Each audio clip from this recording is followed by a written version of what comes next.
Viewers, back to my channel. আজ আপনাদের সাথে শেয়ার করব মালাই পুডিং এর রেসিপিটি আশা করছি আপনাদের খুব ভালো লাগবে। চলুন তাহলে দেখা যাক কি করে তৈরি করব। পুডিং করার জন্য প্রথমেই দুধটাকে জাল দিয়ে একটু ঘন করে নিতে হবে। আমি এখানে 5 কাপ পরিমাণ মতো লিকুইড দুধ নিয়েছি। এখন এই দুধটাকে ঘন করে 4 কাপের মতো করে নেব। কিছুটা ঘন হয়ে যাওয়ার পর এই পর্যায়ে দিয়ে দিচ্ছি মেজারমেন্ট কাপে আধা কাপ পরিমাণ মতো কনডেন্স মিল্ক, সাথে দিচ্ছি আধা চা চামচ পরিমাণ মতো এলাচ গুঁড়ো। এখন এলাচ গুঁড়ো আর কনডেন্স মিল্কটাকে একটা হ্যান্ড হুইস্কের সাহায্যে লিকুইড দুধের সাথে ভালোভাবে মিশিয়ে নিচ্ছি।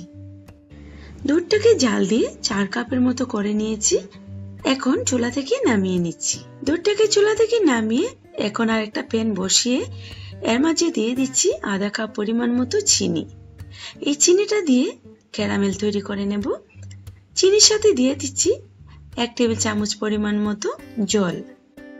ক্যারামেল তৈরি করার সময় আগুনটাকে কিছুতেই বাড়িয়ে দেওয়া যাবে না, আগুনটাকে লোতে রাখতে হবে। চিনিটা প্রায় গলে গেছে, কালারটাও আসতে শুরু করেছে, তবে পারফেক্ট কালারটা না আসা পর্যন্ত আমি অনবরত নাড়তে থাকবো।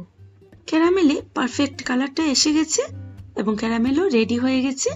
এখন এর মাঝে আমি ঢেলে দিচ্ছি ঘন করে রাখা দুধটা। দুধটাকে ঢেলে দিয়ে আগুনটাকে মিডিয়াম করে দিচ্ছি। তারপর স্প্যাচুলা দিয়ে ভালোভাবে নেড়ে ছেড়ে ক্যারামেলটাকে দুধের সাথে মিশিয়ে নিতে হবে। প্রথমেই ক্যারামেলটা দুধের সাথে মিশবে না, একটু চাকা হয়ে যাবে। তবে চিন্তার কোনো কারণ নেই, দুধটা যত তাড়াতাড়ি গরম হবে ক্যারামেলটাও তত তাড়াতাড়ি দুধের সাথে মিশে যাবে। তবে সবসময় নাড়তে হবে, নিচের দিকে যেন লেগে না থাকে সেদিকে খেয়াল রাখতে হবে। দুধটা ফুটতে থাকুক। এদিকে আমি একটা বাটিতে করে আধা কাপ পরিমাণ মতো জল নিয়েছি এবং এর সাথে নিচ্ছি 2 টেবিল চামচ পরিমাণ মতো আগার পাউডার। এখন একটা চামচ দিয়ে এই পাউডারটাকে জলের সাথে খুব ভালোভাবে মিশিয়ে নিচ্ছি। খুব ভালোভাবে মিশিয়ে এখন ফুটন্ত দুধের মাঝে ঢেলে দিচ্ছি। এই পুডিং এ যেহেতু ডিম দেওয়া হচ্ছে না, তাই এই আগার পাউডারটার জন্য দুধটা জমাট বাঁধবে। এখন স্প্যাচুলা দিয়ে একটু নেড়ে দিচ্ছি। তবে আগার পাউডারটা স্প্যাচুলা দিয়ে দুধের সাথে খুব ভালোভাবে মিশবে না, তার জন্য হ্যান্ড হুইস্কের সাহায্য নিতে হবে। হ্যান্ড হুইস্ক দিয়ে নাড়লে আগার পাউডারটা দুধের সাথে খুব ভালোভাবে মিশে যাবে, কোনো রকমের দানা দানা থাকবে না। আগার পাউডারটা দুধের সাথে খুব ভালোভাবে মিশিয়ে দুধটাকে খুব ভালোভাবে ফুটিয়ে নিলাম। এখন দুধটাকে চুলা থেকে নামিয়ে নিচ্ছি।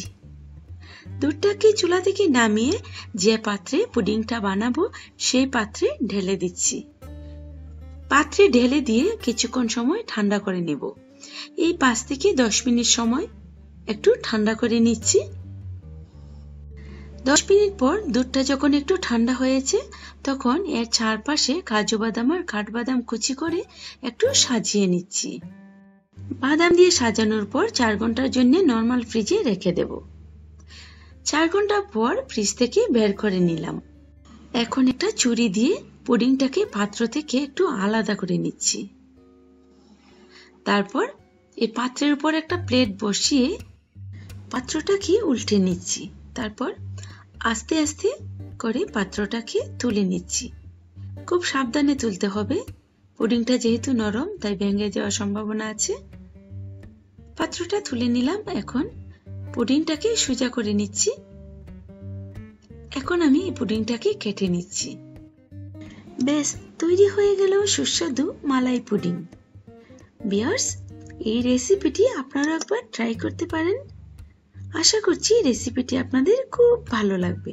আর যদি সত্যি ভালো লেগে থাকে তাহলে ফ্রেন্ড ও রিলেটিভদের সাথে শেয়ার করতে ভুলবেন না। আজ তাহলে বিদায় নিচ্ছি, আবার দেখা হবে অন্য কোনো রেসিপি নিয়ে।